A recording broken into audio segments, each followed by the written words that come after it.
বিভিন্ন রকম সংস্কার সাধনের লক্ষ্যে বর্তমান অন্তর্বর্তী সরকারের 1 বছর পূর্তি হচ্ছে আজ। এজন্য ফেব্রুয়ারিতে গঠন হওয়া জাতীয় ঐকমত্য কমিশন তাদের কাজের অগ্রগতি নিয়ে জাতীয় সংসদের এলডি হলে সংবাদ সম্মেলনের আয়োজন করে। জাতীয় ঐকমত্য কমিশনের সংবাদ সম্মেলনে ঐকমত্য কমিশনের সহ সভাপতি অধ্যাপক আলী রিয়াজ জানান, প্রথম পর্বের সংলাপে 165টি প্রস্তাবের মধ্যে 62টি প্রস্তাবে রাজনৈতিক ঐকমত্য অর্জিত হয়েছে, যার কিছু কিছু সরকার এরই মধ্যে বাস্তবায়ন করেছে। রাজনৈতিক দলগুলোর বিরূপ মনোভাবের কারণে 25টি বিষয়ে আলোচনা হয়নি। দ্বিতীয় পর্বের সংলাপে 11টি বিষয়ে সব দলের সমর্থনে জাতীয় ঐকমত্য এবং বাকি 9টি বিষয়ে অধিকাংশ দলের মতামতের ভিত্তিতে সিদ্ধান্ত নেওয়া হয়েছে। কমিশন মনে করে যে এইসব সুপারিশ নির্বাহী সিদ্ধান্ত, বিধি প্রণয়ন অথবা অধ্যাদেশ জারির মাধ্যমে বাস্তবায়ন সম্ভব। তিনি জানান, ঐকমত্যের ভিত্তিতে রচিত এবং প্রত্যাশিত স্বাক্ষরিত সনদের বাধ্যবাধকতা নিশ্চিত করা এবং বাস্তবায়নের পদ্ধতি কি হবে সেই লক্ষ্যে কমিশন এই বিষয়ে বিশেষজ্ঞদের সঙ্গে আগামী সপ্তাহ থেকে আলোচনা করবে। আলোচনায় থাকবে নোট অফ ডিসেন্ট দেওয়া সংস্কার ইস্যুর সমাধান খোঁজা। তারপর কমিশন আবারও বসবে রাজনৈতিক দলগুলোর সাথে। আমাদের একটি অবস্থান তৈরি করলে মনে হবে যে আমরা চাপিয়ে দেওয়ার চেষ্টা করছি।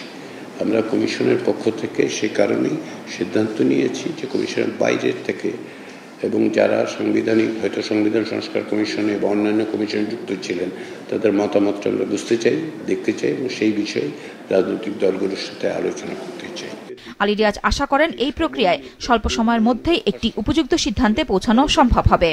এই প্রাথমিক খসড়ায় সনদের পটভূমি, ঐতিহাসিক প্রেক্ষাপট এবং কয়েকটি অঙ্গীকারের উল্লেখ আছে।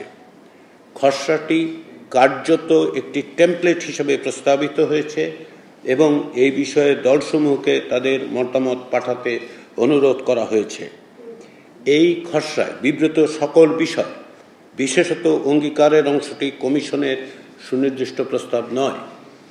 দলসমূহের মন্তব্যের ভিত্তিতে এই অংশে আরও বিষয় যুক্ত হবে এবং এগুলো সংশোধিত হবে এবং আমরা আশা করছি আগামী 2 দিনের মধ্যে সেটা পাঠাতে পারব।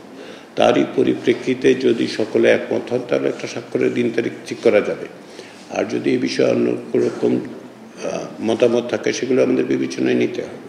নির্বাচনে যেহেতু সময় ঘোষণা করা হয়েছে, কমিশন মনে করে সুষ্ঠু নির্বাচনের জন্য আগামী নির্বাচনের আগেই কমিশনের বেশ কিছু প্রস্তাব বাস্তবায়ন করা দরকার।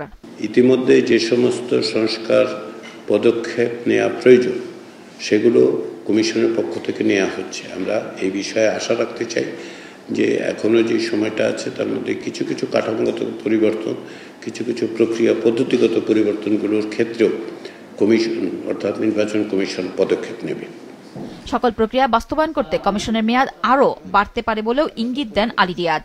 বাংলাদেশের রাজনৈতিক সংস্কৃতিতে পরিবর্তন করার একটা বড় রকমের সুযোগ তৈরি হয়েছে, প্রয়োজন আছে।